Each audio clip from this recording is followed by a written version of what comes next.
We'd send patrols out in this little forest to make sure that the springs weren't frozen. We'd chop them up, knowing the Germans were also using that spring. It was Christmas time, and we got turkey. It came up in steel drums. The whole dinner was dragged up in steel drums. And they had all of the amenities of a Thanksgiving or Christmas dinner. And we were there. Cat-F. Welcome to World War II Live. I am John C. McManus, and that was Irwin Medway, who served in L Company 114th Infantry Regiment, 104th Infantry Division, which was not in the Battle of the Bulge, but was a little farther north. And just talking a little bit about what Christmas was like for him in 1944, and the meal they got, and the weather they dealt with, and all that great stuff that really kind of dovetails what we're going to talk about in this episode. So just kind of an interesting sort of personal nugget. How are you, gentlemen? John, tonight I am the Richie Cunningham to your Fonzie. How about that? Oh, hey. Wow. I don't have my leather jacket. Mark, what do you think about that one? I need a cardigan sweater. Yeah. Wow, I mean, I guess, our audience will get that reference. I mean, I'm not sure my 12-year-old son would totally get that, but, Yeah. It's okay. For our audience, born after 1950, I guess, yeah, that's, of course, a Happy Days reference, which is a huge show in the 1970s. And, so, of course, Henry Winkler, right? A very, very erudite guy. And in a different episode, Kevin told us about his encounter with him. So I guess that's why that was front of mind for you. But, that was the inspiration right there. Henry, if you're listening, I salute you. I'll bet he is. Bet he is, because a lot of people listen to this because it's obviously a great show and they watch us. So how can you do that? You can like, you can subscribe, you can share, you can give us comments. Of course, we got our World War II Live channel on YouTube, and then we're on Apple, we're on Spotify, we're on all the audio platforms. You can find us pretty much anywhere, and we are listened to, and I think at latest count, probably at least 24 countries, something like that. Mm-hmm. So really nice reach, and we love having you. So don't forget to send us questions, too, for Stump the Chumps. That's at worldwar2live@gmail.com, worldwar2live@gmail.com, with, of course, the Arabic numeral 2. It'd be remiss if I didn't discuss some of our great sponsors, too, from the National World War II Museum, and really cool thing to let you know about.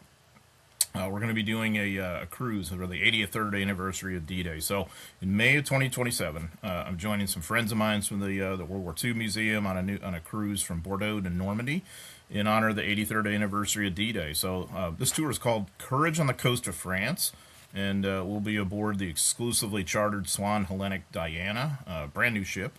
It's a great itinerary, sailing along the western coast of France to ports like Lorient, Brest, and Saint-Malo. All very, very important World War II sites. And I will be joined by a stellar lineup of authors and historians, such as our mutual buddy James Holland, Saul David, Michael Nyberg, Jonathan Boff. James Matteo from Band of Brothers is also going to be there. Absolutely great guy. Going to be fun to be with him. And along the way, we will trace the powerful story of World War II in Europe, centered around the epic D-Day landing. So traveling with the National World War II Museum offers just this unforgettable journey into the past. Please join me for that. It's going to be a blast. So learn more at nationalww2museum.org/travel.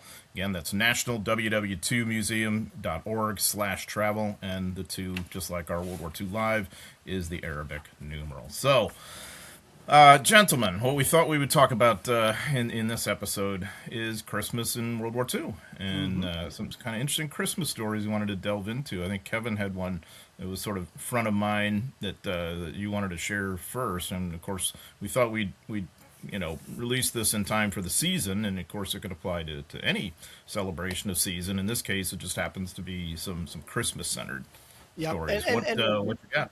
And Merry Christmas to you both. Happy Hanukkah to our listeners. Happy whatever holiday you celebrate this time of year. We wish you guys peace, enjoyment, and lots of time away from your family to listen to really good podcasts. That's how you should be spending your time. You're right. Exactly. Family podcast. It's not even an even balance there. No. But, John, before we talk about the Christmas in World War II, 2 things I wanted to add.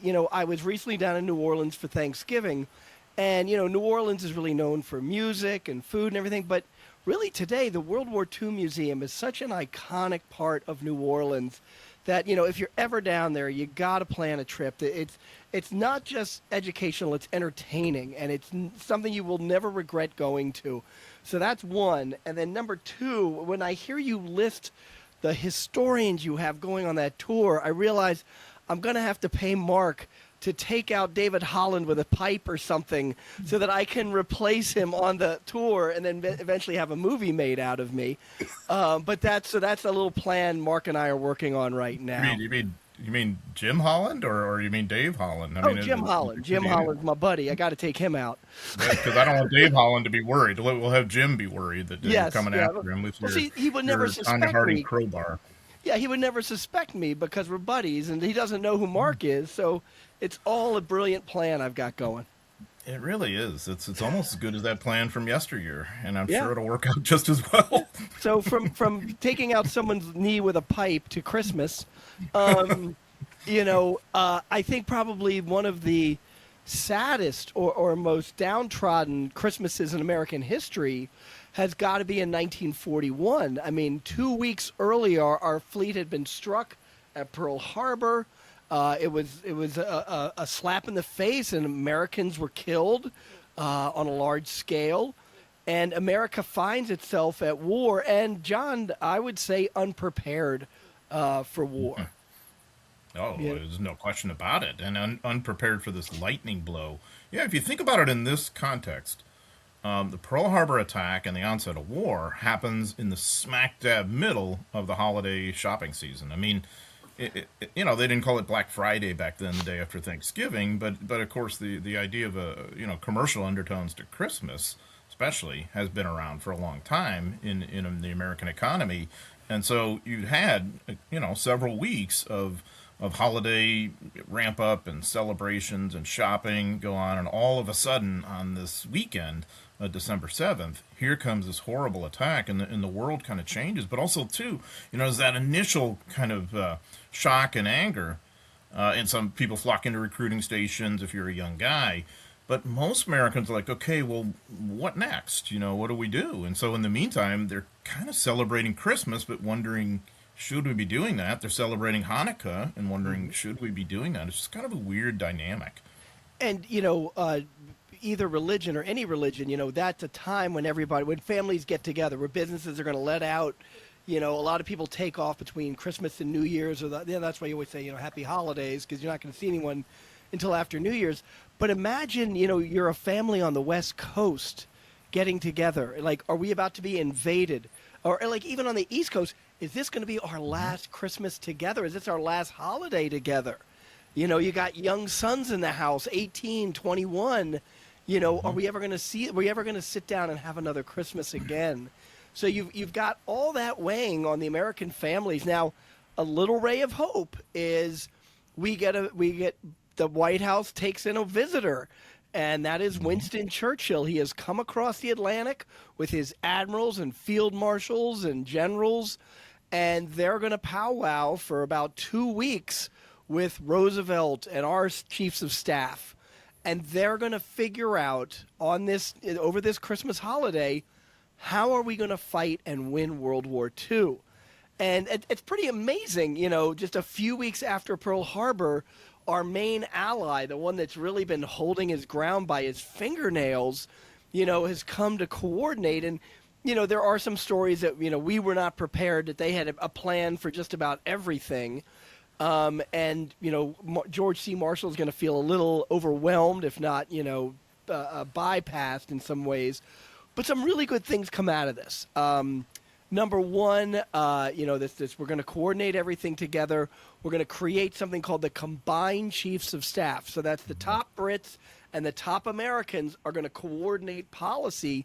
And a big part of this, and this is a big, just almost happenstance thing that it becomes a real war winner, is Churchill is going to leave behind Field Marshal John Dill to coordinate with Marshall. And those two get together. They work together so well, to the point that, Dill will get a communique from Churchill saying, hey, don't tell the Americans, but I got this great plan. And Dill would go straight into Marshall's office and go, "Look at this stupid plan Churchill wants to do. We can't do this." A true ally in every sense. And it creates a relationship has already been started with Roosevelt and Churchill up at the Quebec conference. Have I got that right? Was it considered the Quebec is in 1944. Right. And what's the one that they meet on the two ships? That was in August of 41. Yeah. Anyway, they've met each other, they know each other, but this is going to solidify because now we're war allies. And we're going to talk about airplane production, tank production. It's like hand in glove right off the bat as we get into the war. Well, and the biggest reason Churchill comes across, and it was no easy crossing, by the way, because remember, German U-boats are really quite a threat, in the Atlantic, and they're kind of winning at that point. And we had actually been fighting an undeclared war with German U-boats in the Atlantic in the fall and really the summer of 1941.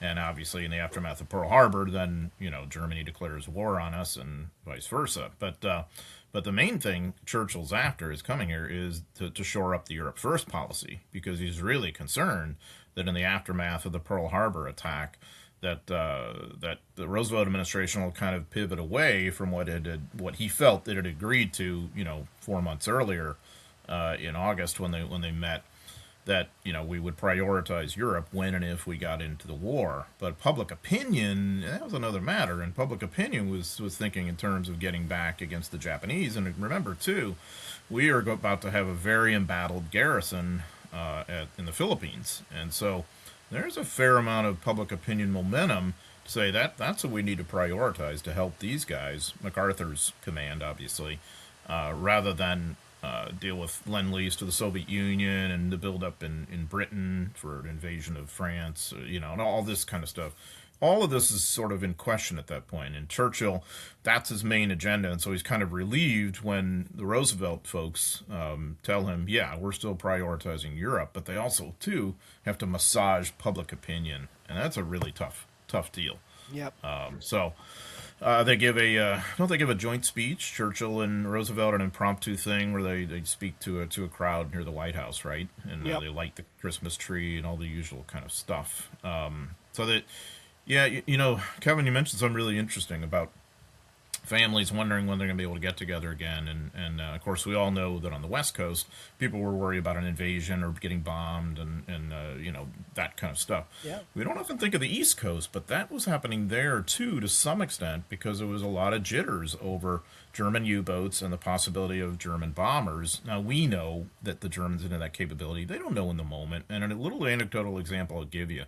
My mother-in-law grew up basically on Long Island, and so she's right there, and she was a child, and so from a child's perspective, hearing all about the German threat, and she's kind of a worrier anyway. I mean, this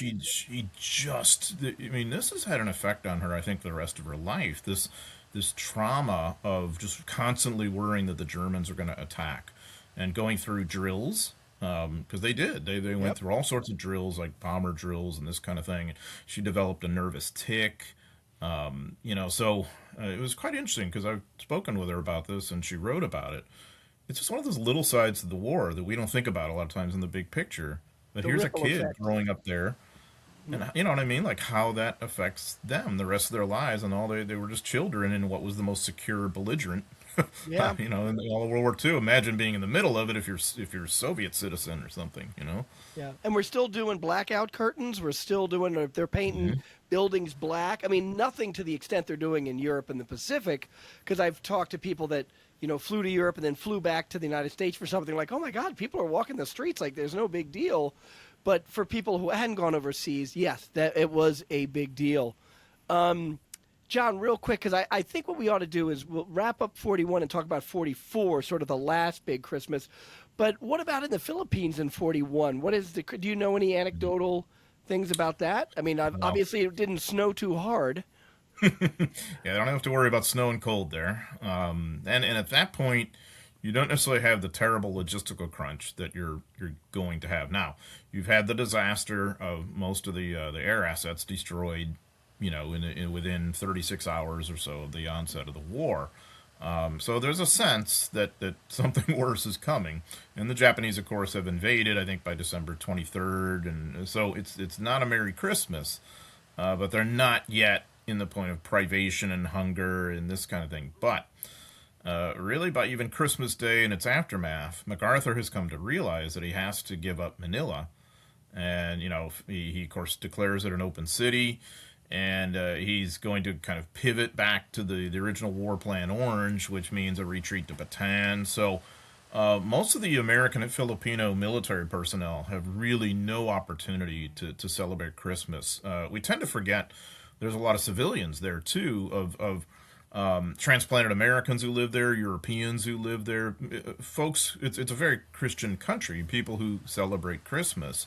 So you have that backdrop going on, but there's a sort of, it's against this whole kind of mood of menace that the Japanese are coming and things are about to change pretty quickly. So I would say it's one of the unmerriest Christmases there. But I'd say too, the three that'll follow are going to give it a close run because the population, of course, suffers under the Japanese and things aren't too good in 42 and 43. And by 44, obviously, war has come to the Philippines on Leyte specifically. And John, how do you pronounce that year in St. Louis? Friday Fire. Thank you. I mean, absolutely. Yeah, Friday Fire. I know it's irresistible, isn't it? It gets in your head, doesn't it? I know. No, it's fun. But let's talk about 44 because that you've got huge land armies in Europe now and in Italy fighting the war, young men far away from home. And we can say comfortably in 42 and 43, the American Army is one of the most well-supplied armies. The reputation of the GI is a guy giving out candy bars and gum to children. I've talked to lots of civilians that talked about seeing that white star on tanks and vehicles. And when you saw that, you ran forward, not away. And you expected stuff from the GIs and, million stories of kids eating gum for the first time and trying to swallow it. But... the Christmas of 44, not so cheery. The Germans have launched a major attack about 10 days earlier. It was before that attack, though. I think it was soldiers of the 28th Division, very famously. One of the guys, they dressed him up as St. Nick, and he drove through some of the Belgian and Luxembourg towns, giving out candy to the children. I know GIs I've seen photos of them sledding with children, guys standing around. Back in the day, I remember seeing this at our pool. It was like a big round dish with a metal bar that you would press. It was a ring, and a sprinkler would come out to you, wash your hands. So people would gather around and wash their hands. Well, GIs were using this to peel potatoes for preparing a big Christmas meal. So, even far away, there's still Christmas going on. And I guess I just real quick focus on Bastogne, probably the most famous place in December of 44. And despite the siege... McAuliffe and his staff famously get together in one of the above-ground barracks. They have a small Christmas tree in the middle of the table, and one of the combat commanders, Robertson from the 10th Armored's there, and McAuliffe's staff. Major Henry Kennard is one of the guys around that table. And there was a time, John, when you could go to that barracks and stand right where the photographer took that famous picture. And they had very realistic mannequins. They had set up the scene right there for that dinner. Right, yeah. I mean, you could go in those days, but you can't anymore, right? I mean, they've changed the whole format of that. And I've heard people who go there really enjoy it, but I think us old sticklers who know what it used to be like are having a little trouble adapting to the new high-tech displays and things like that. Well, that's the sad irony too, is that both sides are celebrating Christmas. It's obviously both sides are predominantly Christian, most of the combatants, and so they're pausing to sometimes sing, to sometimes give little presents to one another, whether it's Bastogne or elsewhere. It's all the same kind of thing. But I'd also say too that I think this is interesting to kind of step back and ruminate on. Let's say you're an army cook. This is your busy season because you've had the Thanksgiving meal, and the Americans prioritized, turkey and all the trimmings for Thanksgiving, no matter where you were, and same deal for Christmas, the next month, and I mean that is just absolutely amazing to contemplate. Now, if we're in Bastogne, we're not getting that, great Christmas dinner the way we would if we're pretty much anywhere else. And it's not just, a foxhole in Belgium during the Battle of the Bulge. It's the Philippines on Leyte. And we're hoping that, we don't get monsoon rains to come and wash out our mashed potatoes and whatever else. But so it's just kind of, I think it really gives us a little insight into who these guys are and what the Americans prioritize and what they're able to do. Yeah, what the the other American thing too Army that I is think would capable really of. interest you, yeah, what they're capable of, but that might interest you in particular. I mean, the packages, the Christmas presents that are sent. So think about how busy the 688 is going to get now. The Central Postal Directory Battalion, right? Well, they're going to be February 45, so they're going to miss that. There's all that aftermath. That's Yeah. what I'm saying. Yeah. So it's all that buildup. That's partially why they're having to deal with this, Right, right? because there's a huge backlog of soldiers that aren't getting their stuff Exactly. that they have to clear out. There are reports of GIs at night hearing the Germans singing O Tannenbaum on the other side of the line on Christmas Eve. I can tell you that Patton, the Third Army headquarters in Luxembourg City in the Pescatore, the Pescatore is where Patton had his headquarters, that they put on a big feast for all the headquarters guys, and they all sat down to eat, and then some communique came over that the Germans were attacking the drive to Bastogne, and everybody had to flee. Patton then goes over to Bradley's headquarters and has a Christmas meal there. And then there is a small, I think Luxembourg is mostly Catholic. There is a small Protestant church, though, that Patton goes to for midnight mass. And he walks in, and the mass was already going, and they say the doors open and snow comes in, and he marches down the center aisle and sits in the very front row on the right. And later a chaplain wrote him with photographs of the church and said, "You sat in the same pew as Kaiser Wilhelm II during Christmas Eve of World War I." And so I always thought that was kind of an amazing little spectacle there. So, I just thought I'd mention that. Yeah, I mean, it just shows you could be anywhere, and you're thinking along those lines of this holiday season. Yep. And observing that, and then thinking about who you can't be with during the holiday season, and that's true. Service people all over the world on all different sides of this, except of course for the Japanese. Obviously, most of them are not observing Christmas, although there are some Japanese Christians, and you'll find them here and there in the Japanese armed forces. But that's one divide you would have in the Pacific. And in China, not as much of that. Of course, the Soviet Union, you're probably not allowed to observe a Christmas there, or any other religious holiday. So it's but I think that it's worth just kind of stepping back for a moment and understanding that in some ways life continues to go on, of observing a holiday and thinking about family regardless of the war. And how that leads us to these kind of personal stories that I think are pretty fascinating. I wish there was a story like the World War I one, where the British and the Germans get out of their foxholes and play a soccer game. I've always kind of looked for something like that in the World War II realm, but I've never really seen anything on that level. There's one story that I'll tell real quickly before we get to Stump the Chumps.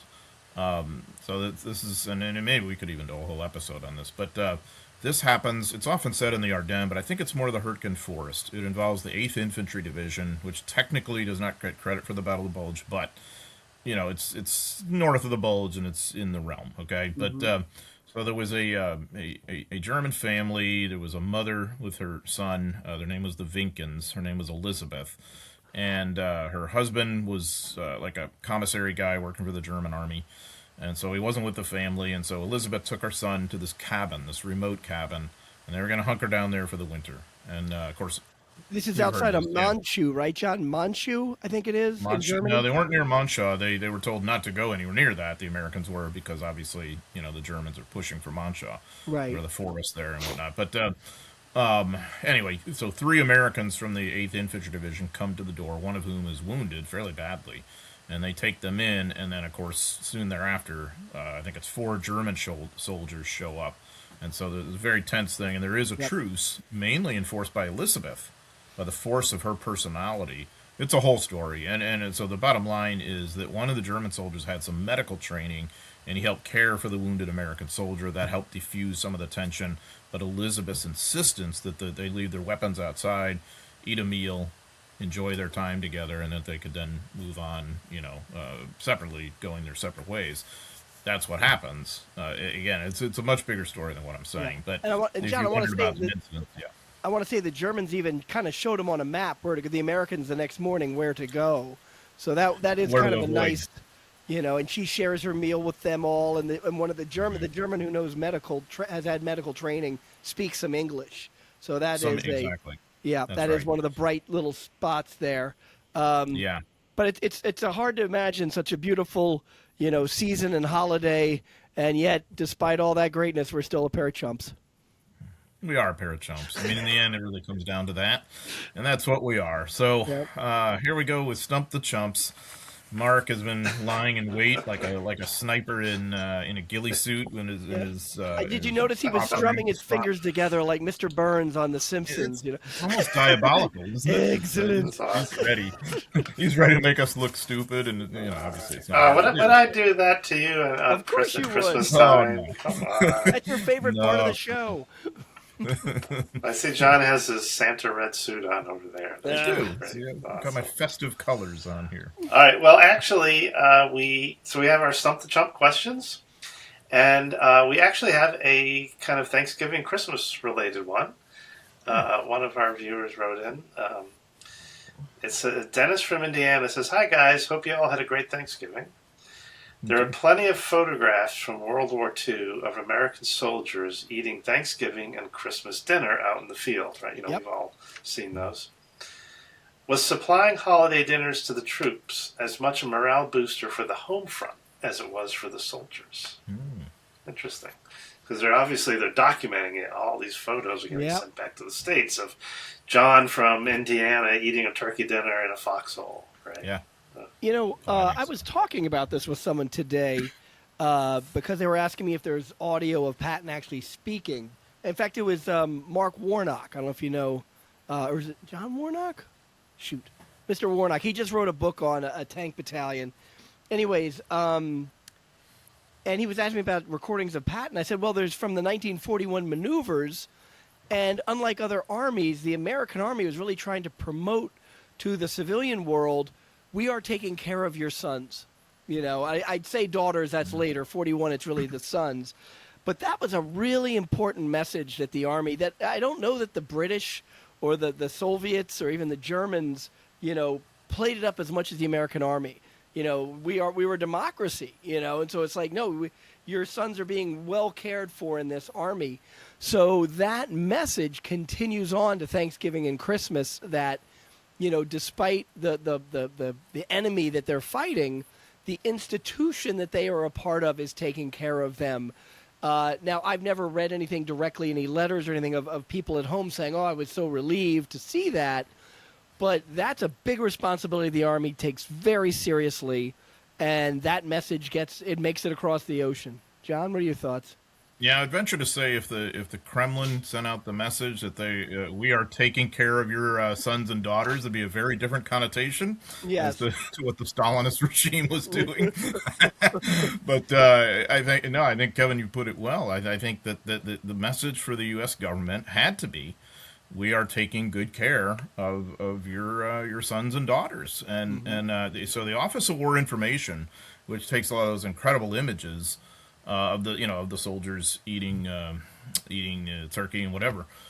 I mean, and a million other things in World War II. I mean, that's for morale purposes in a way, and for propaganda purposes. It kind of piggybacks on the Committee on Public Information, which was the main government informational arm in World War I, designed to kind of reassure and sell the war effort to the American public. In that era, they were doing that often through very vivid posters. Well, World War II, of course, it's a video era and a photographic era. It had come a long way even since World War I. So those images, I think, do matter. And also, too, I think, in particular, the whole idea of feeding Americans well on the holiday was very important for families on the home front, because we all know that's family time, Thanksgiving and Christmas. And you can imagine parents, especially, saying, I want to make sure my servicemen has a good meal. That's somehow going to build up my morale here, not just the guy, somewhere in the South Pacific getting a really good turkey meal,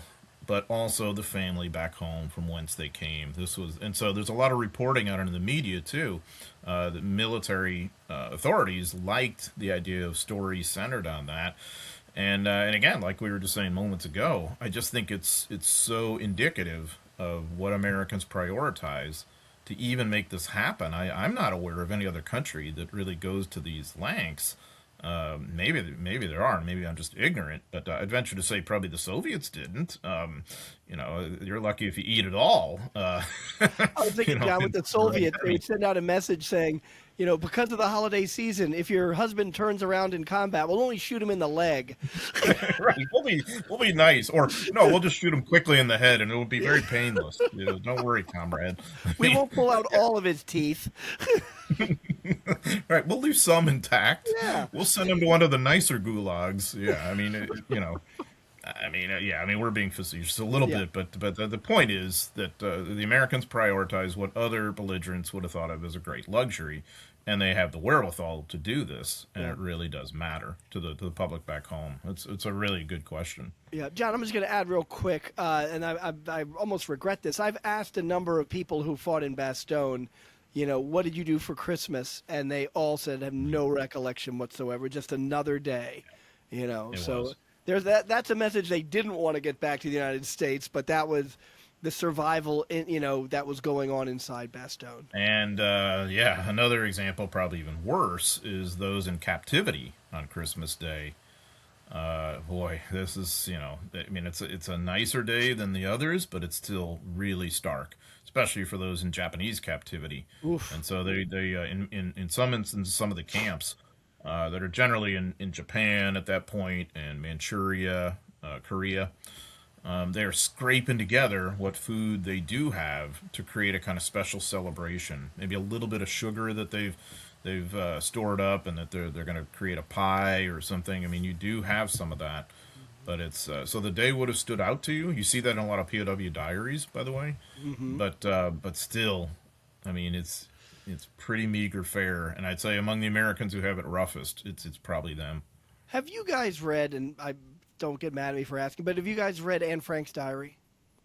Yeah, it's been a long time, though. Yeah. But so course, I actually didn't read it until like the late 90s, because her father put out a new version of it where they added pages because he had kept a bunch.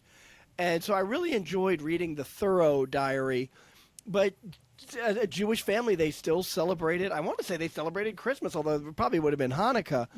And even though they were holed up in this attic, she managed to create gifts for everyone. And like this boy that was there, or maybe it was her sister, like crossword puzzles. So she went and erased all the entries her sister did on her crossword puzzles and said, "Here, you can do them again." And I like that in that time and in that desperate situation, this little girl was trying to make the holidays special. I like that message. So if you get the chance, read it again. It's a fantastic book. Oh, incredible. Yeah. Awesome, guys. Well, that was a great holiday question. So happy holidays to everyone listening. The next question is from John Welsh. Hey, John. He says, "Love the podcast. Keep up the good work. My question is, given your discussions around the current World War II popular culture and idolatry of Easy Company, do you put the Tuskegee Airmen in the same category? If not, why not?" Well, I think the whole Easy Company thing is because there was a mini-series made about them. Now, fortunately, the Tuskegee Airmen were included in the Masters of the Air. But I unfortunately, I would say not as much. I think there is an awareness. You talk about, people say, like what was it, the 761st Tank Battalion. People are like, oh, they get so much attention. And I'm like, okay, name another tank battalion. And people really don't know. I can't imagine anybody naming specific air wings. But I think because of that, and the Tuskegee Airmen are a great story. Talk about overcoming obstacles both at home and away. In a lot of ways, they do deserve their own miniseries. And I think people in general kind of know who they are. They know about their existence, but nothing really beyond those details. So that would be the best answer I give. Nothing is to the level of Easy Company, but I do Right. think people are at least aware. John, what do you think? Yeah, I mean, they couldn't be in the realm of Easy Company because that's sort of an animal on its own. I mean, that is iconic, and Easy Company becomes this kind of catch-all, I think, for a lot of people when they think about World War II. They think Easy Company almost, especially Yep. from a combat soldier's perspective. The Tuskegee Airmen don't think are in the same category. Though obviously they're not your everyday fighter group either. I mean, this isn't like 50 other fighter groups we could be talking about. Obviously, like you said, they had unique obstacles to deal with, and so yes, that makes their story, I think more memorable than most. But I think the other two, and I want to explain this well so that I'm not misunderstood. But they're also it's a legacy of conflict and inequality that existed at the time. What I've often called the toxic sludge of racism and Jim Crow segregation was the fact that as an African American serviceman, you couldn't necessarily just be doing your thing on your own. Everything you did, in a way, had political undertones and dimensions to it because of this reality of inequality and racism that Americans were butting heads over in World War II. And it's one of the reasons why I think you guys share my view on this, that World War II is so fantastically important is because of the civil rights movement that grows during the war and comes out of it and leads to some real change in this country. Yep. So the Tuskegee Airmen could not just do their thing as ordinary fighter pilots like everybody else. It had to be this emblem of the larger issue of race. And so that meant some people were dead set against them, and some people were very much for them, arguing, for them as an example of why things would change. And this was true of, I think we've talked about this, of the 93rd Infantry Division on Bougainville. It's why they can't just sort of, work their way into combat like any other ground infantry unit. Everything they do has these larger political undertones. The Tuskegee Airmen was like that. And so that's why I think sometimes you have even a little hyperbole that comes up around them too. The idea that existed for a long period of time that they never lost a bomber in combat, that came from just a media report of the time of someone who was supporting them, rightfully so, but went a little overboard. Okay, and so then this becomes a kind of a point of contention for some people, pushing back and saying, well, no, that's ridiculous. So this then becomes controversial. This would never happen with a normal, just everyday unit, much less white, black, or otherwise. And so I think for that reason, there is a sense among some that the Tuskegee Airmen get a lot of ink. Personally, I think they enormously deserve it. But I think maybe that's where it's all coming from contextually, if that Yeah. makes any sense.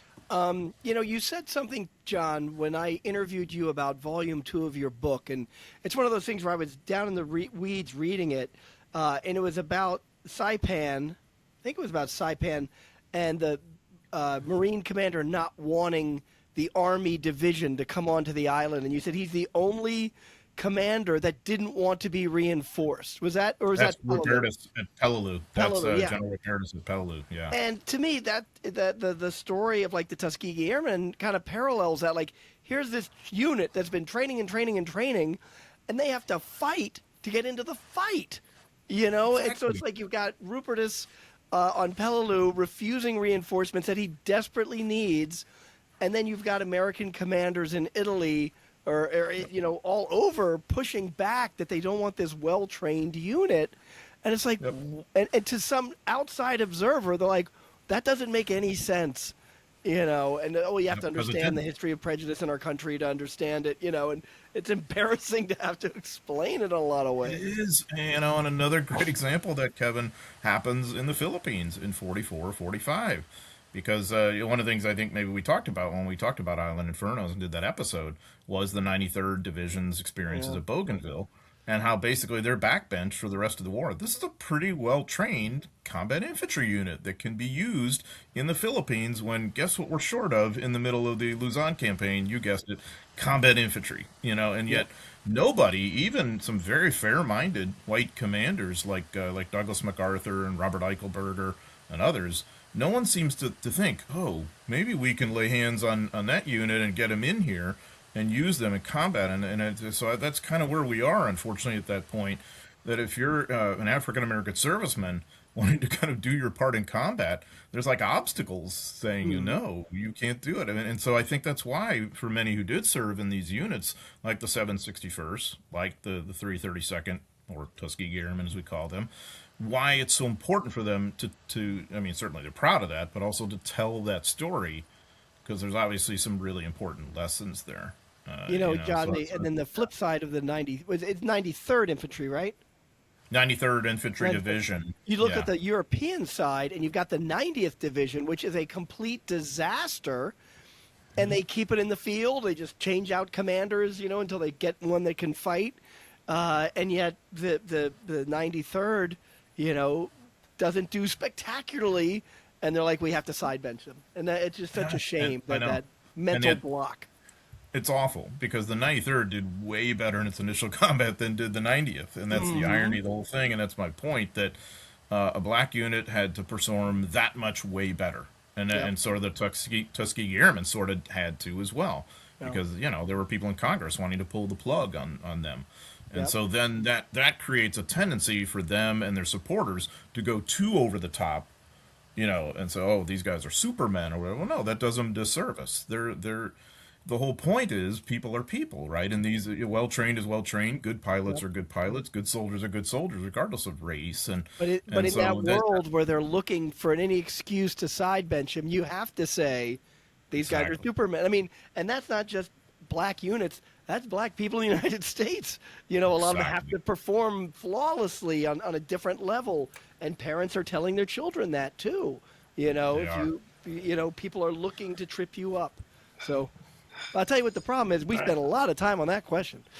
That's good. That's good. John had a lot to say. Going, man. That's yes. I want to say that one of, if not the last Tuskegee Airman just passed away. Yeah. In September, George Hardy, who I actually had the pleasure to have in a video that I made for PBS on the Tuskegee Airmen. I saw that video. It was excellent. He was an amazing man. Yeah. And I think, in the video that I did, it was a video for fourth grade curriculum. Anyone can access it with the Tuskegee Airmen. What came across to me is how it was kind of it was an early bellwether for like the civil rights movement, right? That takes place in the 60s. Right. And that these guys, they weren't part of a civil rights movement at the time, but that's what they were fighting for. And Eleanor Roosevelt, she's their champion. And so it's really kind of the seed that's going to lead to the civil rights movement later. So that's really, in my mind, the big deal with them. The Double V campaign. Double V campaign, exactly. It was the civil rights movement before the civil rights movement. Correct. I'll say one negative thing about the Tuskegee Airmen. When my first book came out, I was at the Library of Congress Book Festival. They had a tent, and Bruce Kirby was interviewing me up on stage. A ton of people are in there. And this gentleman walks in with a red blazer with the Tuskegee Airmen seal on the chest. And everybody just stopped and turned and looked at him. I couldn't even compete. He didn't say a word. He didn't interrupt. But just his presence just took all the energy to the other side of the room. So, the nerve of that guy to put his life on the line for this country and fight for his rights. What's most important is your appearance and making sure you have all the eyeballs on you. Oh my gosh. Oh my gosh. I can't believe I'm part of this podcast. It's terrible. All right. On that note, let's move on. We got, I think we can squeeze in one more. Excellent. All right. And I don't know where we're going to go with this one. This is kind of like for Stump the Chumps, if you nail this one, I'll be super shocked and I'll take it first, John. Here we go. Okay. Could be the South Platte Canteen. That could be. This is from David J. I don't know where David J. is from. David, thank you, David. But he says he's a loyal fan, so that's awesome. All right. David. Thank you. All right, here it comes. What about Operation Halyard? Haven't heard much about it. What happened? The answer is true. John, take it. The answer is false. Operation Halyard. Oh man, that's like getting a lump of coal in your stomach. David, you got us. Well, you got me, David, for sure. Yeah, Halyard. Okay, so in the North being the 11-time Emmy Award-winning producer I am, Who knows how to Google? I did a little. I got ready because I know you guys, and Man. it's like Operation Halyard. All right, No wait, way. I want to take a stab. Okay, take a stab. Take a guess. What do you think Operation what you Halyard got. is? See what Okay. you got, John. So it's not going to be anything about the land war in Europe or the North Africa or Sicily, because I got that. John, we both have that covered. It's not going to be about Pacific campaigns in the Pacific, because we know those. So it's got to be something either aerial, but I think it has something to do more with naval operations. And I want to say it has something to do with like naval logistics or something like Operation Neptune or something like that, or Roundup, something to that degree. John, what is your best hypothesis?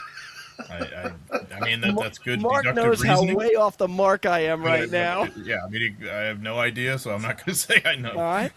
Is a halyard something from a ship? I'm not really sure what a halyard is. But anyways, okay. You're totally wrong off there. It's not even close.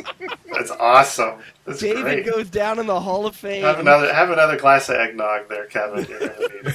He's had a All lot, right. as you can tell. Yeah. All right. So here we go. Operation Halyard, known in Serbia as Operation Airbridge, was an Allied airlift operation behind Axis lines in World War II. In July 1944, the OSS drew up plans to send a team to aid the Chetniks in getting downed Allied pilots together and getting them back to the West. Okay. Wow. And apparently it says the report submitted to the OSS showed that they saved 417 airmen Damn. in Czechoslovakia. Yeah. In Yugoslavia. In Yugoslavia. They just yeah. gave Yeah, 400, more than 400 families their Christmas back. Well, and so it's interesting. I didn't know it was called that, but I can tell you a little bit about that whole side of the war. If you were shot down in Yugoslavia, you definitely want to get recovered by Tito and his guys. You do not want to fall in the hands of the Croatian fascists, who, by all accounts, were much worse than the Germans. And it's very possible you'll be executed right on the spot. So it became a very sophisticated network of recovery of Allied airmen, as those numbers would indicate. They would move you from the continental land of Yugoslavia. They'd move you onto this island called Vis, V-I-S, and so this was an operation during the war where Allied planes would go and land on airstrips on airstrip on Vis. They would unload supplies for the partisans, and then they would recover these downed airmen and take them back to Italy.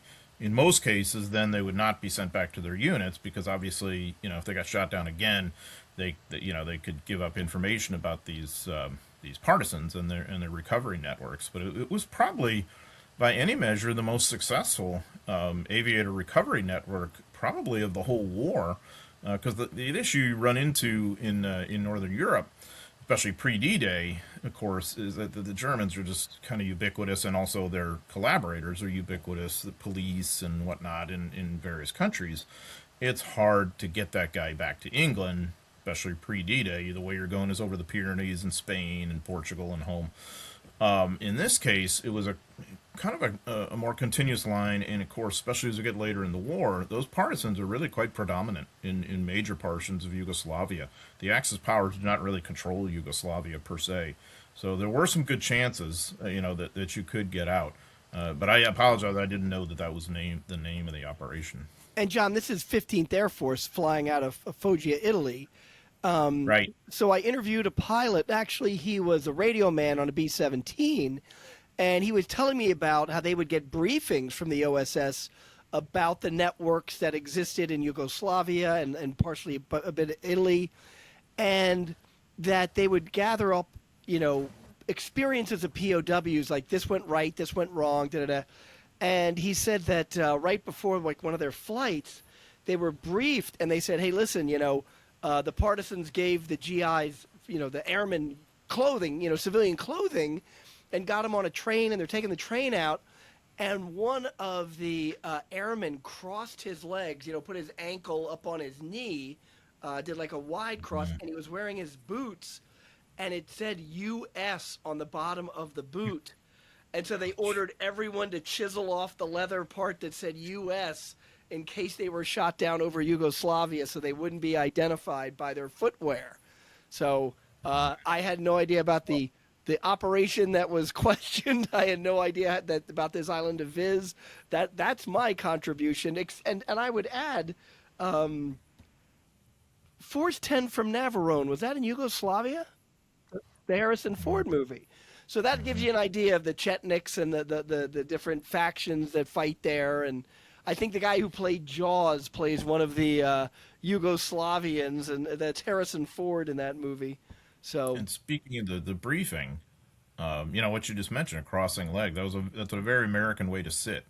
And so this is one of the things you'd have to be disabused of, that and the American way of standing, the American way of eating versus European. This was another thing that could give you away, in the American way of lighting cigarettes and all that. So these were all kinds of things that they would have been briefed on and warned about, if not always in the briefing, if they did hook up with the partisans too.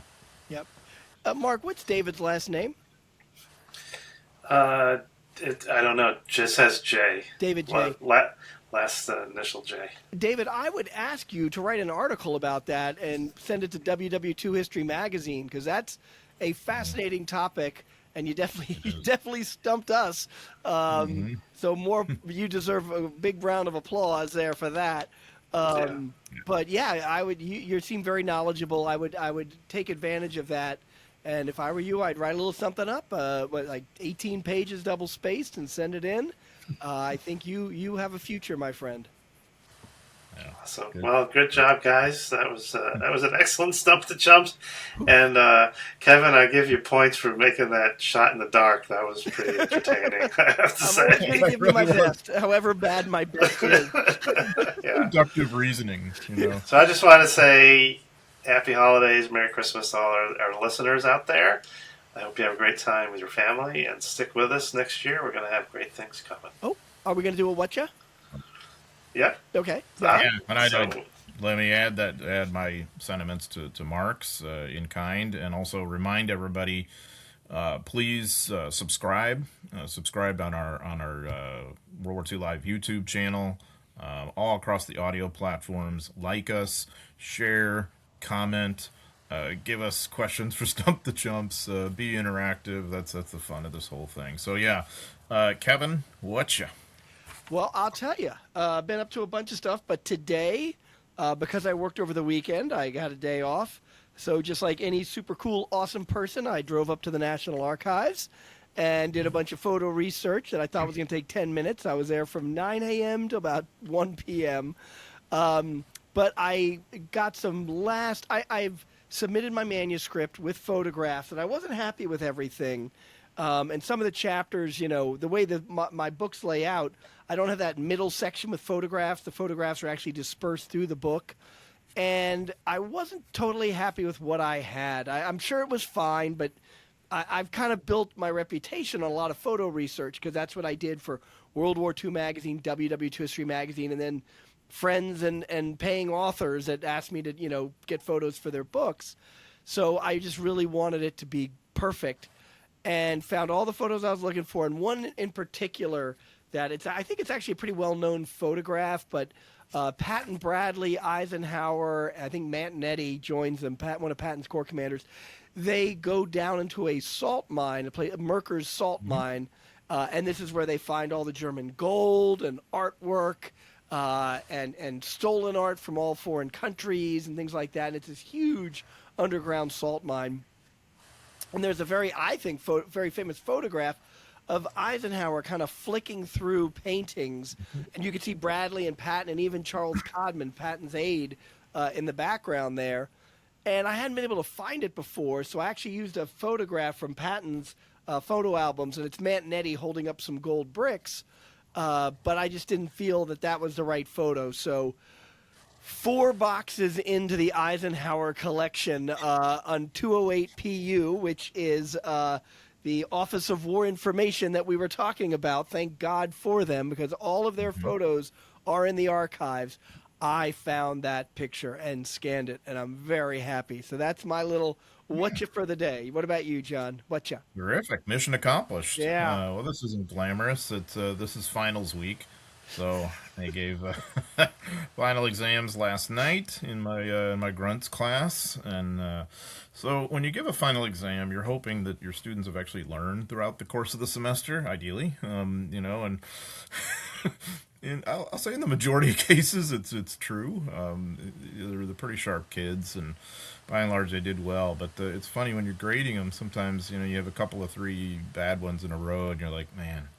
What have I done this semester? What have I even, why, you feel like you waste your time. And then things start to look up when you get some great exams. So I had some people really ace the exam, and that's really neat to see, because you could tell they'd worked hard, they understood the material, they'd done the reading, and they could contribute something. And I learned from them. So that's part of the originality and enjoyment of that. So that's all wrapped up. And then it's on to a little bit more book writing in the meantime, and podcasting. But one other thing I want to mention along the lines of students and getting into this, I don't know if I've mentioned to you guys, but I have a student who's going to be doing a senior thesis on a different aspect of Break Corps. Break Corps, of course, was made famous in Band of Brothers. In I think it's episode 2, which we will be talking about, by the way, in a future episode. And it's where Dick Winters gets the Distinguished Service Cross, and we've all visited the site. Well, actually, Dog Company fought there too, and they fought there before Easy Company, and they had at least 2 guys killed, I think, earlier in the day. So I have a student who's working on trying to identify who these guys were and round out much of what we don't know about Break Corps, and he's making some progress on that, partially with the help of our mutual friend John Long from the National D-Day Memorial. Good. Yeah, who we all know, John Long, absolutely great guy. He's my co-host in a different podcast called Someone Talked. So John, of course, is heading up a necrology project that the D-Day Memorial is doing to document every single Allied fatality on D-Day, which is harder than you'd think, because it's very confusing sometimes as to who died when, and the record keeping is sometimes off, and so it's quite a task. But he does have some sense of what Dog Company's fatalities were on D-Day, and it's a good place to start. So I think that's kind of interesting from the educator standpoint to see an aspect of something I thought I knew well, but maybe not as well as I would have thought. 2 things I'd like to add to that, John. One, Mark Bando wrote about Dog Company. I'm sure your students already seen that. I remember when I wrote my article on Break Corps, I found that. But number 2, John, your students doing well, that's a big reflection on you. Because I think, just like me, you're very passionate about World War II. You're not flicking through notes. You know what you're talking about when you're explaining themes and ideas. And I sat in one of your classes, you remember that, a long time ago, Yeah. and really enjoyed that. And it was somewhat painful, because as a student, you're like, when's this class going to be over? But as an historian, you're like, oh my God, there's like 5 million things to talk about, and he's only got 45 minutes. And I think you told me you pick like 3 themes and hammer those, because you only have so much time. But John, you are a very good teacher. You know what you're talking about, and I think your students' success is really a reflection of you and your abilities. And it really hurt me to say all that. That's a Christmas gift to you, buddy. I guess that's your Christmas present to me this holiday season. I appreciate that. It's that's why I say, like when you're first grading some and people aren't doing well, you're thinking, man, I've really failed here, and because I do feel very responsible for how they do. And it's not always about grades, actually. It's about whether they're really getting something out of it and growing, intellectually and as people. And so sometimes, weirdly, some of the best students actually get C's and B minuses, but they're terribly engaged and they're learning. They can't always do great on the test or whatever, but that isn't what always matters. But then again, you have other people who ace it and get A's, and then it's wonderful to see as well. So yeah, I'm not one of those professors who likes to fail people. It's actually the opposite. Yeah. But I have this funny thing that I insist they earn their grades. I don't know. Maybe that's just too unreasonable, I guess. But that's my hope, at least. But, When I was a college student, I took a history of England course, and we all had to read a book, write a review. And my review didn't get a great grade, but I frickin' read, what is it? What's the Lion book that Manchester wrote, Volume 1? The Last Lion? The Last Lion. I read that. Was that like 600 pages, and everybody else read like a 250-page book, and they probably got an A. I'm like, damn it. But I remember I used to give tours of the Pentagon, and I'd always tell the story about what Eisenhower said to the 101st Troops in that very famous photograph where he's holding up his fist, and he's talking about leadership. And no, he said to the guy, "No, great fly fishing." Talking about fly fishing. Yeah. Yeah. And at the end of the whole tour, some little kid kept going like this, and then making the hand motion of fly fish. I'm like, they listened.